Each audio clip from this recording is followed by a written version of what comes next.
देखिए अब हम उस कल के प्रसंग में चलते हैं जहां पर सौनकादि 88,000 ऋषिगण विराजमान है सूत जी के साथ। वहां पर गौतमी नदी के किनारे विशाल श्री राधे बेटा ज्यादा शोर मत करो। देखो एक बात मैं आपको बता दूं, बड़े आनंद में वो लोग रहते हैं, जरा ध्यान से सुनना मैं क्या कह रहा हूं। बड़े आनंद में वो लोग रहते हैं जो सुनते ज्यादा और कम बोलते हैं। अब आनंद में रहना चाहते हो कि नहीं? बड़े आनंद में वो लोग रहते हैं जो सुनते ज्यादा और कम बोलते हैं। इसीलिए सुनो ज्यादा, बोलो कम। अगर आनंद चाहते हो तो मैं क्या कह रहा था ये बताओ। चलो हाँ, गौतमी नदी के किनारे विशाल वट वृक्ष के नीचे सौनकादि 88,000 ऋषिगण विराजमान है। सूत जी महाराज से उन्होंने 6 प्रश्न करे। कितने प्रश्न करे? 6 प्रश्न करे। पहला प्रश्न किया कि मानव का कल्याण कैसे हो। दूसरा प्रश्न किया कि मानव देह को प्राप्त करने का लक्ष्य क्या है। और तीसरा प्रश्न किया कि शास्त्र अनेक हैं, व्यक्ति के पास समय कम है, इसीलिए कोई ऐसा शास्त्र है कि जिसको पढ़ने से सुनने से सभी शंकाएं समाप्त हो जाए। चौथा प्रश्न किया भगवान अवतार लेते हैं, जन्म लेते हैं कि नहीं लेते। और 5वां प्रश्न किया भगवान अवतार लेते भी हैं, जन्म लेते भी हैं, तो कितने अवतार हुए। 5वां प्रश्न, कितने अवतार लिए भगवान ने। कोई कहता है 10 अवतार, कोई कहता है 12 अवतार, और कोई तो महाराज कहते हैं, संत तो कहते हैं हरि अनंत, हरि कथा अनंता, और कहीं सुनई बहु विधि सब संता। लेकिन शास्त्रों में कितने अवतारों का वर्णन है। और 6वां प्रश्न किया ब्रूहि योगेश्वरे कृष्णे ब्रह्मण्ये दर्भवर्मणि स्वाम काष्ठा मधुनोपेते धर्माकम शरणो गता। 6वां प्रश्न किया ब्रूहि योगेश्वरे कृष्णे। जब वह योगेश्वर इस धराधाम पर आते हैं अपनी लीला को करने के लिए, और जब वो अपनी लीला पूर्ण करके अपने धाम को जाते हैं, भगवान तो अवतार लेते किस लिए कि जब जब होए धर्म के हानि बाढ़ असुरे अधम अविनाशी, तब तब धरे प्रभु शरीर विधिरा हरहि कृपा निधि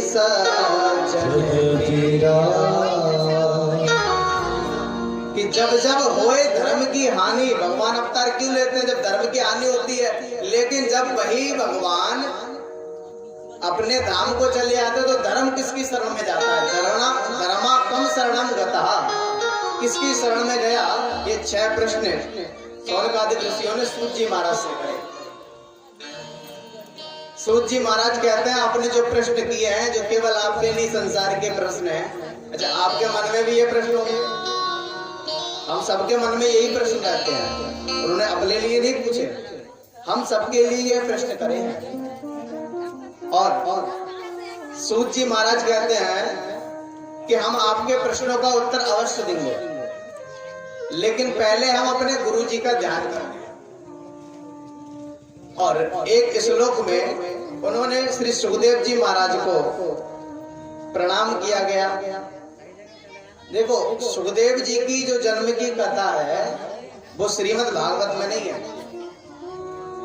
वह कौशिकी संहिता में इसका वर्णन आता है कि एक बार नारद जी महाराज के मन में विचार आया। किसके मन में? नारद जी के। नारद जी ने सोचा कि मैं सब में लड़ाई झगड़ा करा देता हूँ। लक्ष्मी नारायण में करा दिया, शंकर पार्वती में अभी तक नहीं कराया। इनके कभी बीच में लड़ाई झगड़ा होता ही नहीं है। देखो बड़ा सुंदर प्रसंग है, आप लोग हल्ला ना करो। क्या कहते हैं नारद जी कि इनके बीच में कभी लड़ाई झगड़ा नहीं होता है। तो क्यों ना आज इनके बीच में कोई ऐसा ड्रामा करूं कि जो लड़ाई झगड़ा प्रारंभ हो जाए। और नारद जी महाराज सीधे नारायण नारायण नारायण करते हुए कैलाश पर्वत पे पहुंच गए। और जैसे ही कैलाश पर्वत पे पहुंचे तो उन्होंने देखा कि माता अकेली है भवन में, और जो भगवान शंकर है वो समाधि में बैठे हुए थे। और जैसे ही अंदर गए, माता जी ने देखा, नारद जी को प्रणाम किया कि आइए नारद जी, बड़ी कृपा की आप आए, लेकिन आप बहुत दिनों बाद दिखाई दिए, ऐसा क्यों? उन्होंने कहा माता क्या बताएं, कहीं जाने का मन नहीं करता। उन्होंने क्यों नहीं करता? उन्होंने कहा आजकल हम देख रहे हैं कि संसार के व्यक्ति का प्रेम सच्चा प्रेम नहीं रह गया है। सूर्य नर मुनि सब की यह रीति, स्वार्थ लाग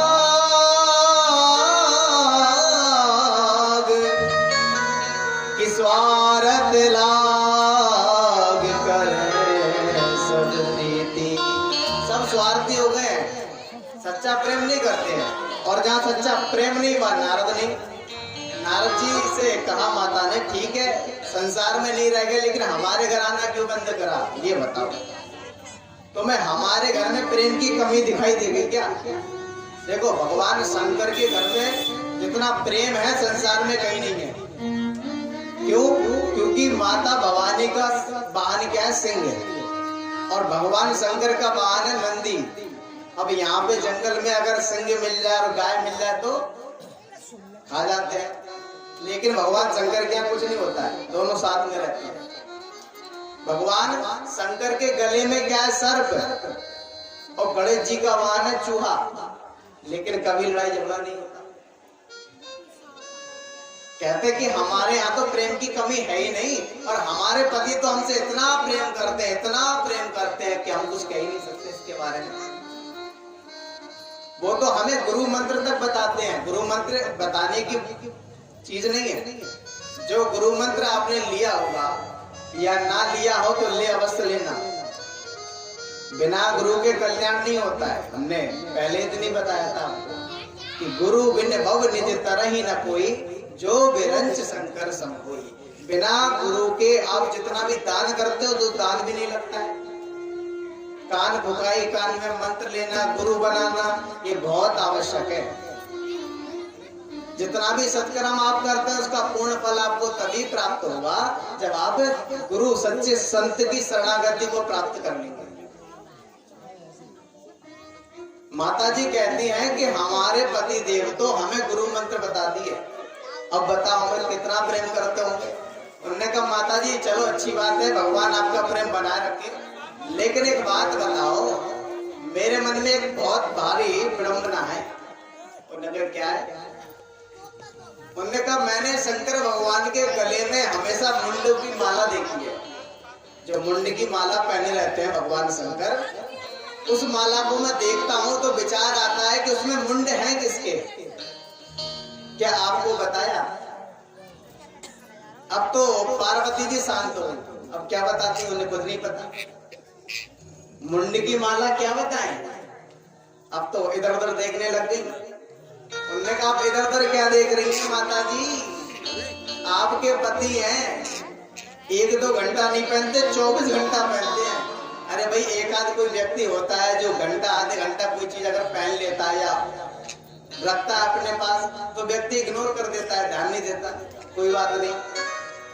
लेकिन 24 घंटा जो पहनते हैं, आपको तो अवश्य पता होगी, आप तो कहती सब कुछ बताती है। अब माता जी शांत हो गई। माता जी ने कहा ये बात तो कभी नहीं बताई। उन्होंने कहा माता जी लो, आप तो कह रही थी बहुत प्रेम है, आपको पता है जहाँ प्रेम होता है वहां कोई भेद नहीं होता।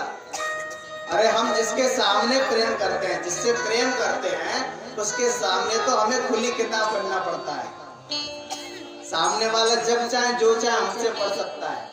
हमारे विषय में किसी भी प्रकार का कोई भेदभाव नहीं रहता, सारी बातें बताई जाती हैं। लेकिन आपको नहीं पता 24 घंटे पहनते हैं, आपके पति हैं, चलो ठीक है हमें क्या करना। नारद जी ने तो सोच लिया मेरा काम हो गया। नारद जी को तो बस आग लगानी थी तो लगा दी। नारद जी नारायण नारायण करते हुए वापस चले गए। अब तो माता जी को बड़ा क्रोध आया। कहते हैं कि बताओ, हमारे पति 24 घंटे पहनते, हमें कभी नहीं बताई। उदास होकर बैठ गई। पहले के जमाने में क्या हुआ करता था, घर में एक कोप भवन बना करता था। कोप भवन, अलग से एक रूम रहता था घर पे। क्या रहता था? अलग से एक रूम, कमरा, उसका नाम रहता था कोप भवन। जब भी श्रीमती जी रूठा करती थी तो वो कुछ कहती नहीं थी, सीधे कहाँ जाती थी? उस भवन में जाके चली जाया करती थी। और जब भी जाती थी तो पतिदेव समझ जाते थे कि आज कोई बात है, झगड़ा हो गया है, शायद उदास है, तो समझ जाया करते थे। अब भगवान शंकर जैसे ही आए तो उन्होंने देखा कि हमारी जो देवी जी हैं वो कोप भवन में बैठी हुई हैं। पूछा कि देवी जी क्या हुआ, आप क्यों उदास हैं, क्यों बैठी हैं यहाँ पे? उन्होंने कहा कि हम आपको क्यों बताएं, आप हमें कोई बात बताते हो जो हम आपको बताएं। उन्होंने कहा हमने आपसे आज तक छुपाया क्या है, हमने तो सब कुछ बताया, आप कह रही हैं। उन्होंने कहा नहीं, आप कपटी हैं, आप हमें बात नहीं बताते। उन्होंने कहा हम कपटी कैसे हो सकते हैं? उन्होंने कहा कि एक बात बताओ कि आप 24 घंटे ये मुंडे की माला पहनते हो, उसमें किसके मुंडे, ये कभी बताया आपने हमें? भगवान शंकर ने कहा कि देवी, इसमें गुस्सा होने की बात नहीं है। अरे आपने कभी पूछा नहीं, हमने कभी बताया नहीं, कभी हमारी कोई इस विषय पे चर्चा ही नहीं हुई। अगर चर्चा होती तो हम बताते, इसमें झगड़ने की, नाराज होने की कोई बात नहीं है। उन्होंने कहा नहीं। और रही बात इन मुंडों की माला और सच्चे प्रेम की बात आपने कही है, तो हम आपसे कितना प्रेम करते हैं इसका कोई प्रमाण है तो ये मुंड की मालाएं हैं। वैसे तो आप पराम्बा हैं, जगदम्बा हैं, लेकिन जब जब आपने अपने इस देह का त्याग किया तब तब हमने आपके सिर को काटकर अपनी माला में पिरो लिया। क्यों? क्योंकि आपकी याद हमारे बनी रहे। आपके जाने के बाद भी हम तो आपसे इतना प्रेम करते हैं कि आपके सिर को हमने माला में पिरो लिया, क्योंकि आपकी याद हमसे कभी दूर ना हो। अब तो माता जी ने कहा, हे राम जी, हम तो इनको कपटी समझ रहे थे, तो महाकपटी निकले। भगवान ने कहा अब क्या हुआ? अरे प्रभु, ऐसी कौन सी औषधि खा रखी है आपने, ऐसी कौन सी जड़ी बूटी आपने पी रखी है कि हमें इतनी बार जन्म लेना पड़ा, आपका कभी जन्म नहीं हुआ, आखिर ऐसा क्यों?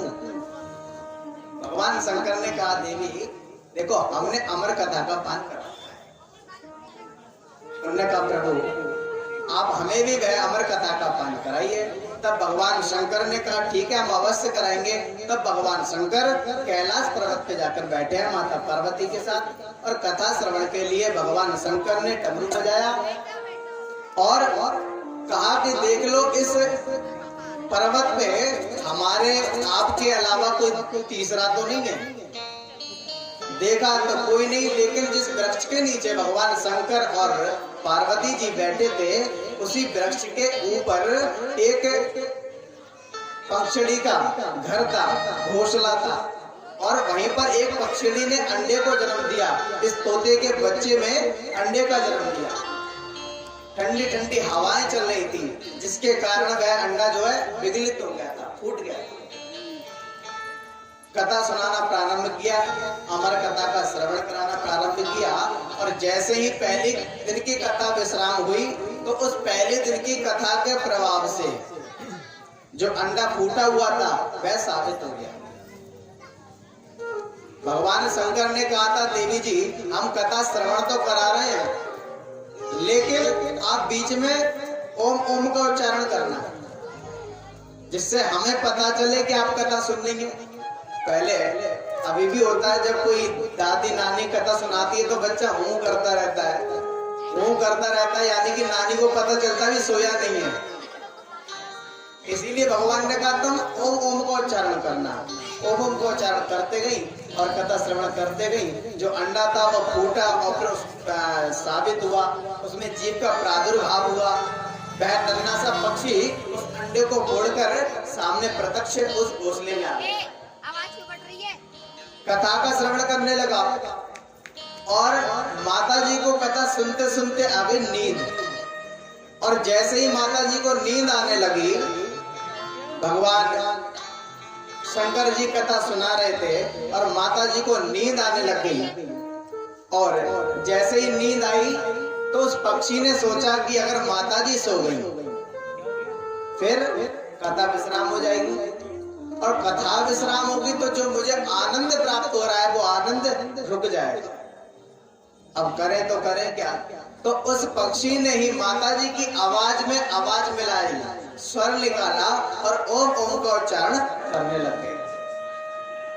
पूरी कथा श्रवण कर ली पक्षी ने, तोते ने, सुखदेव जी ने श्रवण कर ली और माता जी सो गई। जैसे ही कथा पूरी हुई भगवान शंकर ने जोर से जयकारा लगाया, बोल भागवत महापुराण की।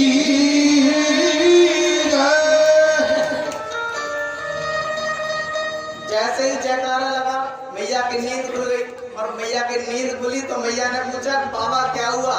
अरे हुआ क्या, कथा पूरी हो गई? नहीं, कथा कैसे पूरी हो गई? मैं तो सो रही थी। नहीं, तुम सो रही थी तो ओम ओम कौन कह रहा था? अब जब चारों तरफ देखा तो एक पक्षी बैठा हुआ था, वो तो महाराज आनंद ले रहा था, नाच रहा था। उसने पूरी कथा श्रवण कर ली। अब पूरी कथा श्रवण करी, भगवान शंकर को थोड़ा सा क्रोध आया। भगवान शंकर को क्रोध क्यों आया? क्योंकि भगवान शंकर ने देखा कि इसने कथा तो श्रवण की लेकिन कथा श्रवण नियम से नहीं की, ब्रह्म विद्या की चोरी की। देखो, कथा श्रवण करने के कुछ नियम होते हैं। पहला नियम तो यह है कि जब भी कथा आप श्रवण करें तो जो व्यास जी होते हैं उनके सामने बैठकर कथा श्रवण करनी चाहिए, नेत्रों से नेत्र मिलाकर सामने बैठकर, जिससे कि आपके हृदय में वह कथा विराजमान हो सके। और दूसरा नियम ये भी है कि महाराज जब भी कथा श्रवण करो तो व्यास जी से ऊंचे बैठ के मत करो। सुनो, देखो हम लोगों की चौकी क्यों ऊंची होती है? क्यों? क्योंकि आप नीचे बैठ सके। और हम ऊपर नीचे का ये मत समझना कि हम चौकी पे बैठ गए तो हम बड़े हो गए, ऐसा कुछ नहीं है। एक बात बताओ, आप क्या पे बैठे हो? क्या पे बैठे हो? आप जमीन पे बैठे हो। हम क्या पे बैठे हैं? चौकी पे। आप जमीन पे बैठे तो आप कौन हुए? जमींदार। जमीन पे बैठे आप कौन हुए? जमींदार। और हम चौकी पे बैठे तो हम कौन हुए? चौकीदार हुए। प्रेम से कहिए। तो कहने का मतलब है कि जब भी कथा श्रवण करो आगे बैठ के सुनो, ऊपर बैठ के मत सुनो, नीचे बैठ के सुनो, पीछे बैठ के मत सुनो। ऐसे अगर श्रवण करते हो तो एक तरह से चोरी करते हो। भगवान शंकर ने देखा इसने ब्रह्म विद्या की चोरी की है। भगवान शंकर ने त्रिशूल उठाया और उस सुर को मारने के लिए दौड़ पड़े। और जैसे ही दौड़े तो वह पक्षी उड़ता उड़ता महाराज सीधे कैलाश पर्वत से नीचे आया। नीचे कहाँ आया? बद्रीनाथ धाम में आया। आप आगे बैठे हो तो भैया शोर मत करो। और आप आगे बैठ के शोर करोगे तो ध्यान हमारा ही बढ़ जाता है। ये अपनी अलग कथा सुना रहे हैं, हम अपनी अलग कथा सुना रहे हैं, एक ही सुना पाएगा क्या? तो आप हमें सुनाओ या हम आपको सुनाइए? अब आप प्रेम से कह दो, जोर से बोलो भाई। पीछे कैसे भोजन करके ना आएगा? जोर से बोलो, राधे।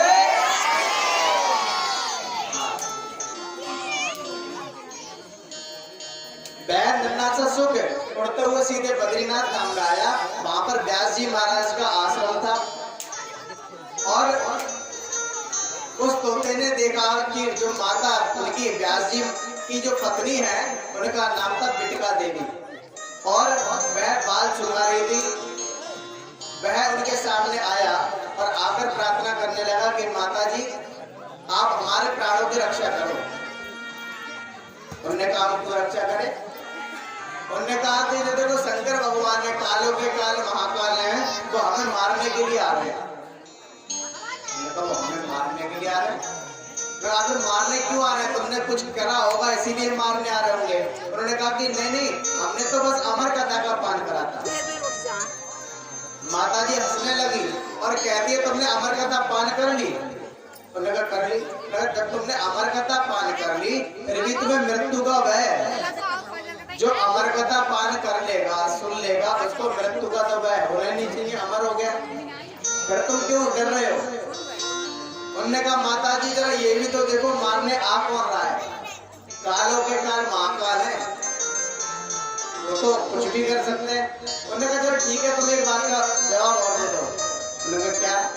तुम जीवित क्यों रहना चाहते हो? सुखदेव जी से बिटका जी ने पूछा कि तुम जीवित क्यों रहना चाह रहे हो?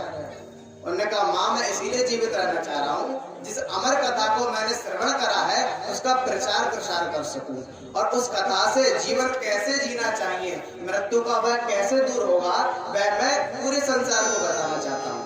मैं अपने लिए नहीं जी रहा हूँ, मैं संसार के लिए जीना चाहता हूँ। जब ऐसा कहा तब बिटका जी को बड़ी प्रसन्नता हुई और बिटका जी ने अपने मुखार मंडल के मार्ग से गर्भ में सुखदेव जी को धारण कर लिया। भगवान शंकर आए क्रोध में, भगवान शंकर ने चारों तरफ देखा तो सुखदेव दिखाई नहीं दिए। बिटका जी से पूछा कहीं यहाँ कोई चोर आया है क्या? उन्होंने कहा चोर? यहाँ तो कोई चोर नहीं आया। उन्होंने कहा कि हमारे यहाँ से चोर चोरी करके आया है। उन्होंने कहा महाराज आपके यहाँ है ही क्या चोरी करने के लिए? आपके जो आभूषण हैं भगवान शंकर के आभूषण क्या है? भुजगेंद्र हारम सदा वसंतम हृदयारविंदे भुजगेंद्र हारम। उनके आभूषण क्या है? सर्प, बिच्छू, सर्प। अब बताओ ऐसे आभूषण कोई चोरी करना चाहेगा क्या? भगवान शंकर के जो आभूषण है वो सर्प है, बिच्छू है इत्यादि ये सब है। तो आपकी कौन सी चोरी कर ली? उन्होंने कहा उन्होंने हमारे आभूषणों की नहीं की है, उन्होंने ब्रह्म विद्या अमर कथा की चोरी की है। बिटका जी ने कहा कि महाराज देखो आप तो कालों के काल मार नहीं सकते, लेकिन एक बात याद रखना कि आपने जिस अमर कथा का पान उस सुख ने करा है, यदि आपने उसको मार दिया तो आपकी अमर कथा की जो महिमा है वो समाप्त हो जाएगी। व्यक्ति क्या कहेंगे कि अमर कथा पान करने के बावजूद भी भगवान शंकर ने निर्णय से सुख को मार दिया। यानी अमर कथा पान करने के बाद भी किसी की मृत्यु हो जाए तो अमर कथा किस बात की? भगवान शंकर के गुस्सा शांत हुआ, भगवान शंकर वापस लौटे। वही सुखदेव जी महाराज 12 वर्षों तक अपनी माँ के गर्भ में रहे। 12 वर्ष हो गए लेकिन बाहर नहीं आए। व्यास जी ने प्रार्थना की कि प्रभु आप बाहर आओ। तब उन्होंने कहा कि मैं बाहर एक ही शर्त पे आऊंगा कि यदि श्रीमन नारायण मायापति भगवान विष्णु यदि आकर मुझे वरदान दे दे कि हमारी माया तुम पर कोई असर नहीं करेगी तब मैं बाहर आऊंगा। भगवान विष्णु को आना पड़ा, वरदान दिया और सुखदेव जी महाराज का 12 वर्ष बाद जन्म हुआ। सुखदेव जी महाराज जन्म लेते ही वन में चले गए। इनके पिताजी पीछे दौड़ते गए लेकिन वापस नहीं ला पाए। ऐसे सर्वभूत हृदय श्री सुखदेव जी महाराज को हम आप सभी लोग मिलकर प्रणाम करते हैं। तो सुखदेव भगवान की जय हो। इस प्रकार सुखदेव जी का प्रादुर्भाव हुआ। सूत जी महाराज ने 6 प्रश्नों को उत्तर दिए। कितने प्रश्न थे? 6 प्रश्न। पहला प्रश्न क्या था? पहला प्रश्न था कि मनुष्य का कल्याण कैसे हो, मानव का कल्याण कैसा हो, ऐसा कोई का कर्म है जिसको करने से व्यक्ति का कल्याण हो सके?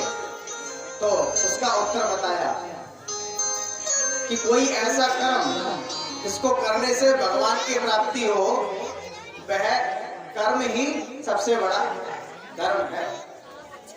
व्यक्ति का कल्याण ही केवल भगवत की प्राप्ति से होगा। दूसरे प्रश्न का उत्तर दिया। दूसरा प्रश्न था मनुष्य का परम लक्ष्य क्या है। जब हम पढ़ाई करने जाते हैं तो मन में कोई ना कोई सपना जरूर बैठा रखते हैं कि पढ़ाई करके हम डॉक्टर बनेंगे, इंजीनियर बनेंगे, प्रधान बनेंगे इत्यादि। जो मन के सपने होते हैं वो जरूर होते हैं, ऐसे ही मनुष्य देह प्राप्त हुआ है तो इसका भी एक सपना है, एक लक्ष्य है, वो है केवल परमात्मा की प्राप्ति, आत्मा और परमात्मा का मेल, ये परम लक्ष्य है। तीसरा प्रश्न था सभी शास्त्रों का सार क्या है, तो सभी शास्त्रों का सार श्रीमद् भागवती है।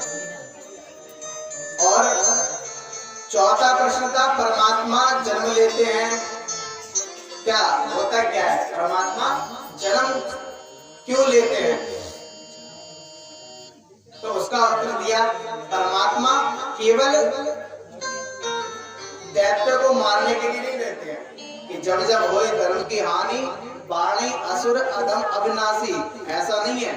भगवान जिसको बना सकते हैं, आपने जिस चीज को बनाया है उसको बिगाड़ने के लिए आपको इतनी भूमिका नहीं रचनी पड़ेगी, जितना बनाने में समय लगता है बिगाड़ने में नहीं लगता। तो भगवान केवल उन दैत्य को मारने के लिए नहीं आते हैं, भगवान तो जब आते हैं केवल भगवान अपने भक्तों की भक्ति रस का पान करने के लिए आते हैं। भगवान के आने का कारण केवल भक्ति रस का पान है, हम जैसे भक्तों से मिलने के लिए आते हैं। और जब आ ही जाते हैं तो सोचते हैं कि इनका भी उद्धार कर सके, तो उन दैत्यों को भी मार के जाते हैं। भगवान के अवतार कितने हुए, भगवान के 24 अवतार हुए हैं। कितने? 24। पहले अवतार देखो, मैं बोलते जाऊंगा आप गिनते जाना, नाम मैं बता देता हूँ।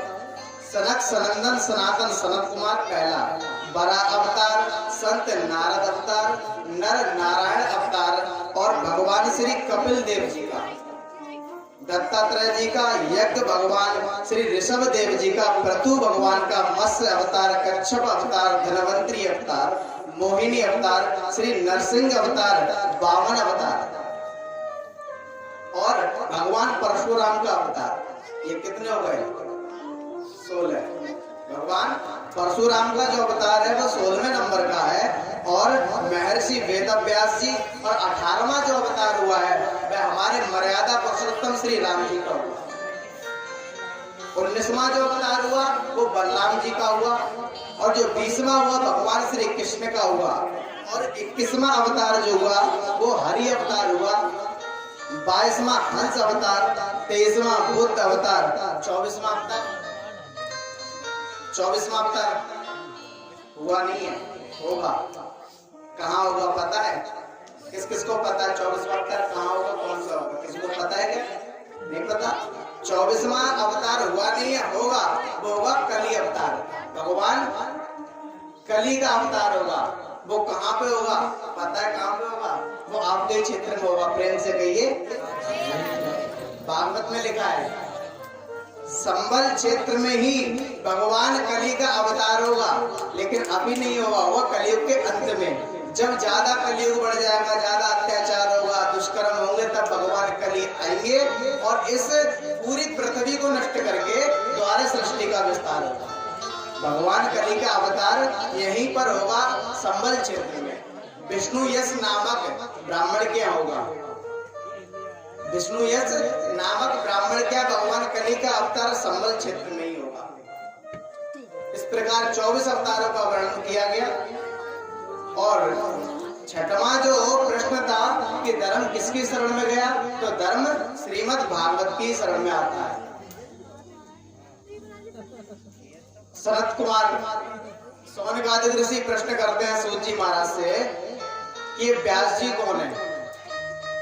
तब व्यास जी के बारे में बताया कि व्यास जी ब्रह्मा जी के पुत्र हुए, वशिष्ठ के पुत्र हुए शक्ति के पुत्र हुए पाराशर, और पाराशर के पुत्र हुए महर्षि वेदव्यास।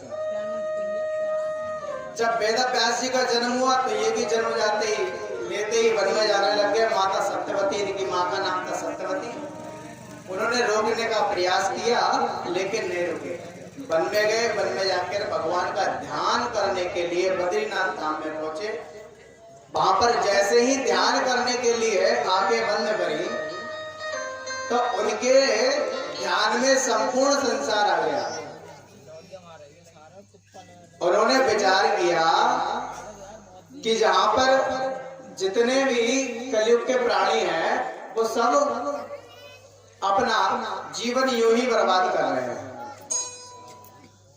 इसीलिए वेद व्यास जी के मन में बड़ी चिंता हुई। वेद व्यास जी ने सोचा कि मैं कोई ऐसा उपाय करूं कि इनका मन बदल सके, और मन बदलने के लिए वेद व्यास जी ने 4 वेदों की रचना की, ऋग यजुर साम अथर्ववेद। इन 4 वेदों की रचना की है, फिर भी मन को शांति नहीं हुई। इसके बाद महर्षि वेद व्यास जी ने 17 पुराणों की रचना कर दी, फिर भी मन को शांति नहीं हुई। पंचम वेद महाभारत की भी रचना की। सभी पुराणों की, समस्त शास्त्रों की महर्षि वेद व्यास जी ने रचना कर दी, लेकिन महर्षि वेद व्यास जी के मन में शांति नहीं हुई, और महर्षि वेद व्यास जी शांत मन होकर बैठ गए। विचार करने लगे कि मैंने जितने भी ग्रंथ लिखे हैं उनको पढ़कर व्यक्ति का मन नहीं बदलता, करूं तो करूं क्या। उसी समय संत नारद जी का आगमन हुआ।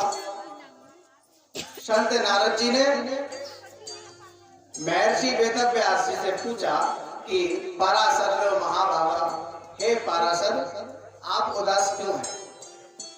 उन्होंने बताया कि महाराज मैंने इतने ग्रंथों की रचना कर दी, लेकिन मेरा मन शांत नहीं है।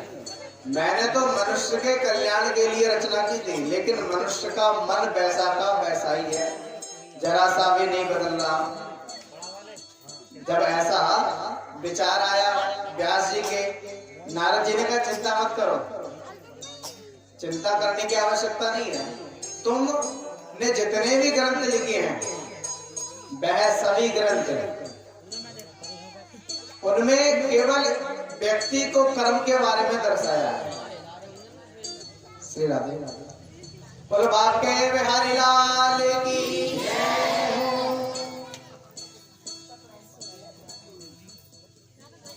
नारद जी ने कहा कि आपने जितने भी ज्ञान ग्रंथ लिखे हैं उनमें कर्मों के बारे में दर्शाया है कि व्यक्ति को कैसे कर्म करना चाहिए, कैसे जीवन अपना जीना चाहिए, लेकिन अभी तक आपने किसी ऐसे ग्रंथ की रचना नहीं की है जिसको श्रवण करने से व्यक्ति का मन भगवान में लग सके।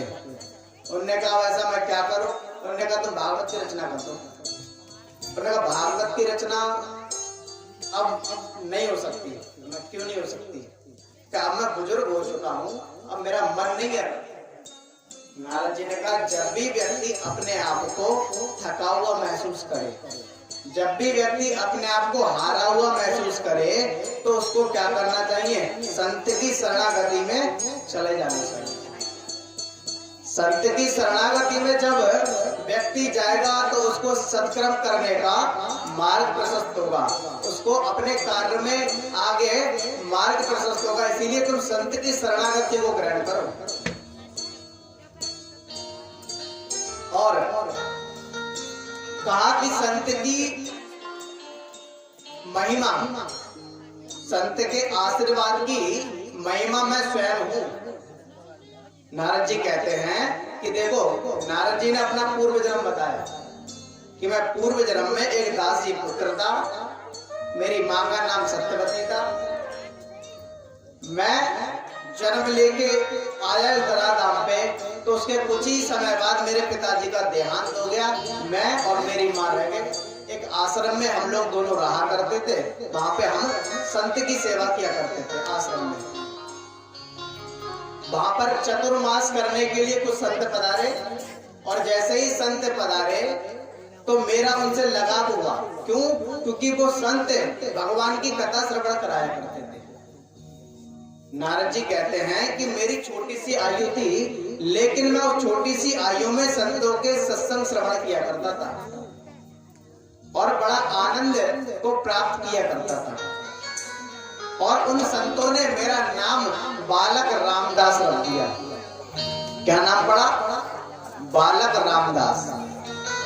नारद जी कहते हैं मेरा नाम पड़ गया बालक रामदास, और मैं संतों के संग खूब सत्संग श्रवण किया करता था। लेकिन मेरी माता को चिंता हो गई।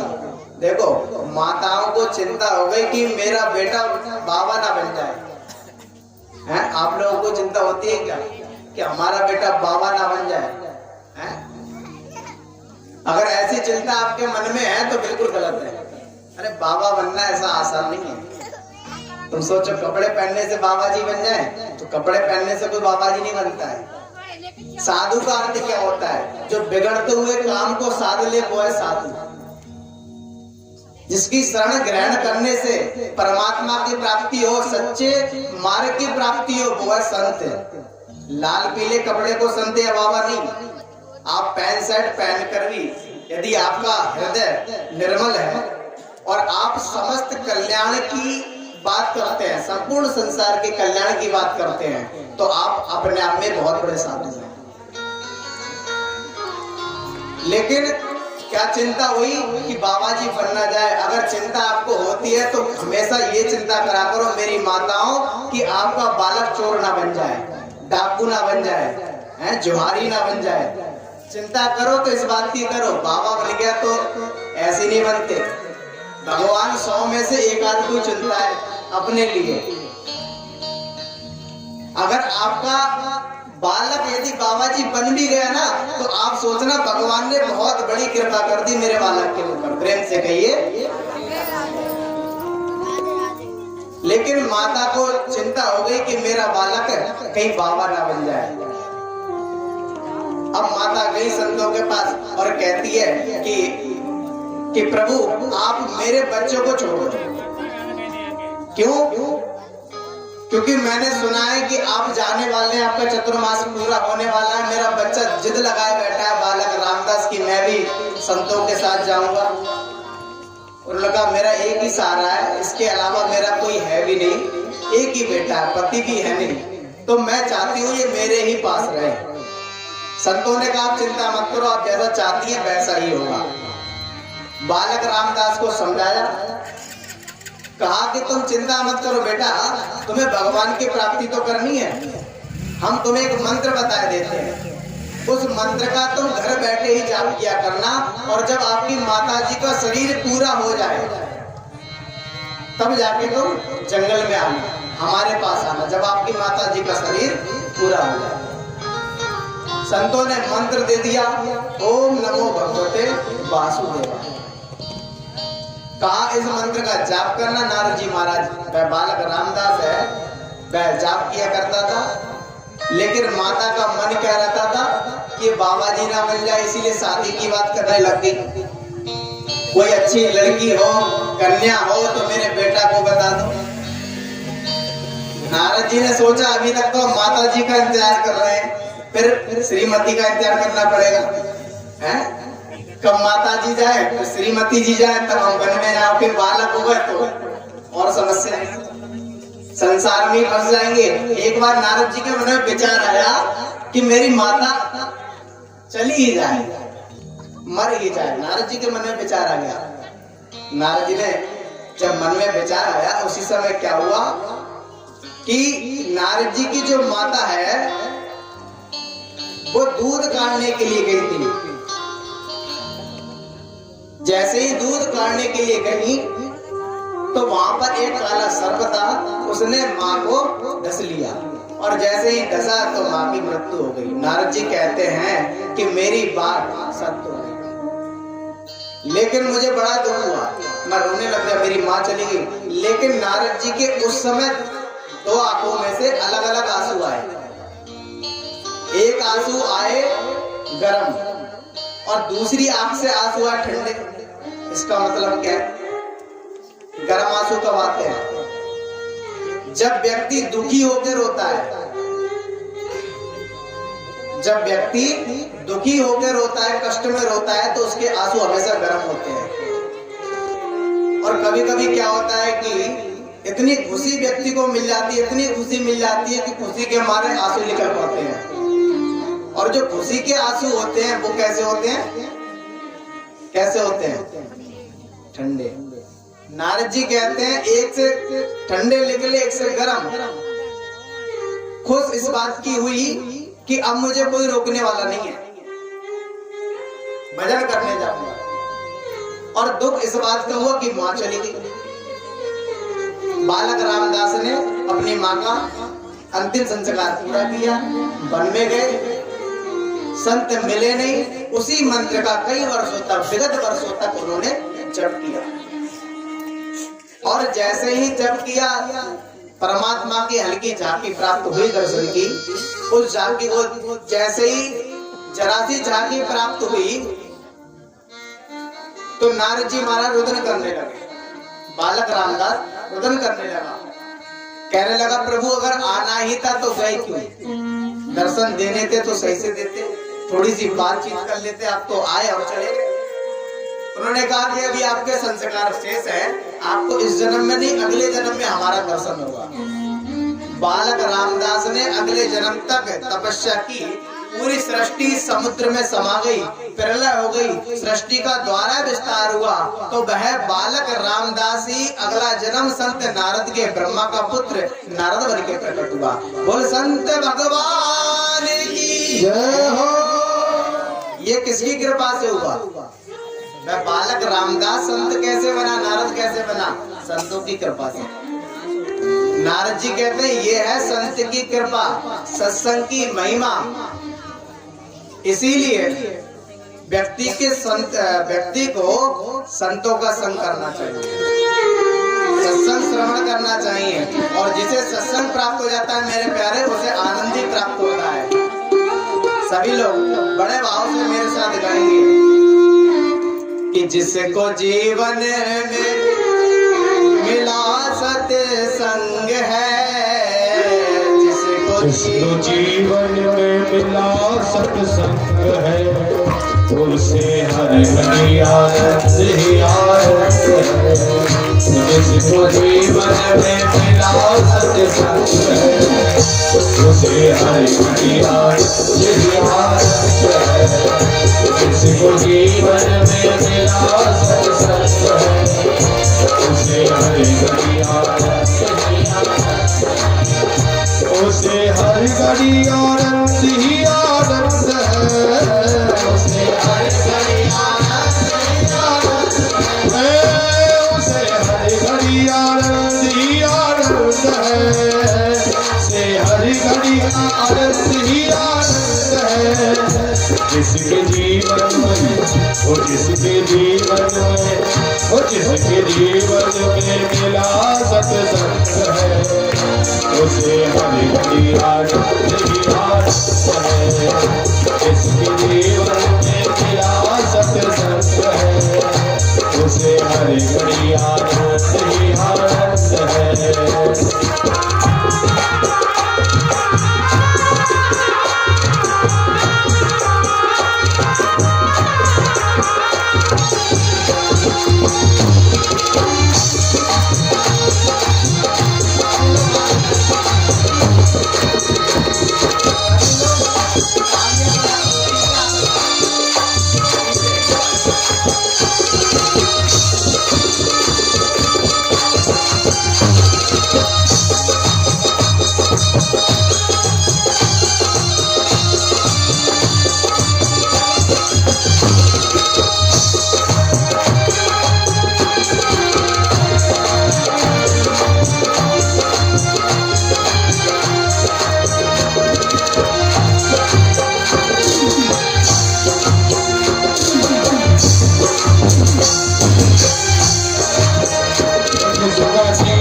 सच्चाई में ढल गया, जिसका जीवन सच्चाई में ढल गया, उसके पापों का पर्वत निकल गया।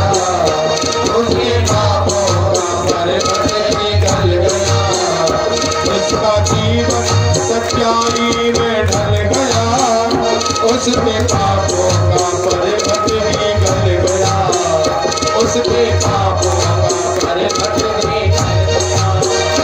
जिसके रोम रोम बसे गोविंद है, जिसके रोम बसे गोविंद है, उसे हर घड़ी आनंद ही आनंद है। जिसके जीवन में मिला सत्संग है, उसे हर घड़ी आनंद ही आनंद है। उसे हर घड़ी आनंद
नारद जी का प्रादुर्भाव हुआ और नारद जी ने अपने पूर्व जन्म का वृत्तांत सुनाया और सुनाने के बाद व्यास जी से कहा कि अब आप जाके भागवत की रचना करिए।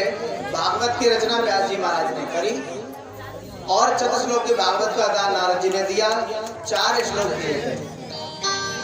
उन 4 श्लोकों को व्यास जी महाराज ने 18,000 श्लोक बना दिए और लिखा किसने? गणेश जी महाराज ने लिखा। व्यास जी महाराज बोलते गए और लिखते कौन गए? गणेश जी भगवान। इस प्रकार भागवत का पूरी रचना हो गई। लेकिन व्यास जी के मन में विचार आया कि इस कथा को सबसे पहले मैं किसको श्रवण कराऊं? इस कथा को श्रवण में उसी को कराऊंगा जो काम, क्रोध, मोह, लोभ इन सबसे परे होगा। जब ऐसा विचार आया तो सोचा कि इससे इन काम, क्रोध, लोभ से परे कोई है तो वो बेटा मेरा स्वयं का बेटा है सुखदेव, जो जन्म लेते ही वन में चला गया था लेकिन अब वन में ही होगा। अपने 2 शिष्यों को बुलाया और उनको आधा आधा श्लोक रटा दिया और कहा कि जाओ, जहां पर मेरा पुत्र समाधि में बैठा होगा वहां पे जाके इस श्लोकों को गाना। आए, पहला श्लोक गाया। बरहा पीडम नटवर बपुः कर्णयो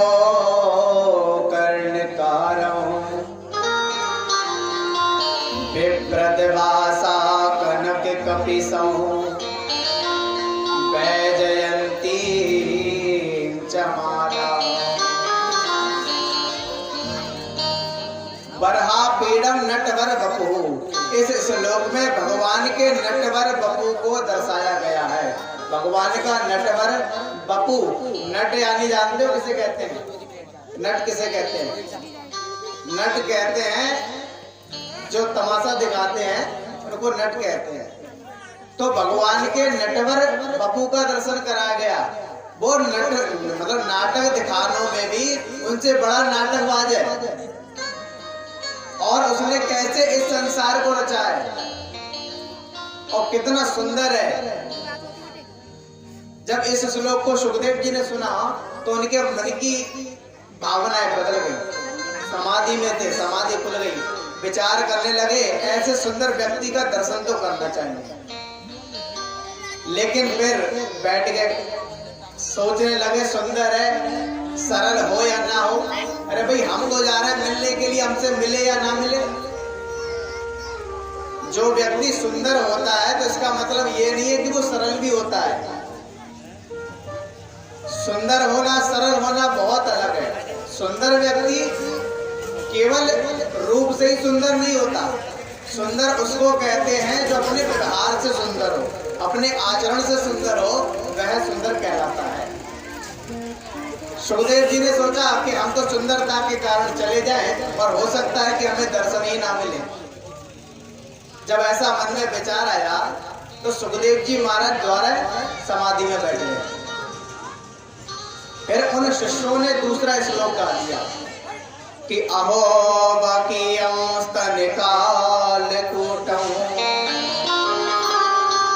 जिदांसया पारदा प्रसाद। इस श्लोक में भगवान की सरलता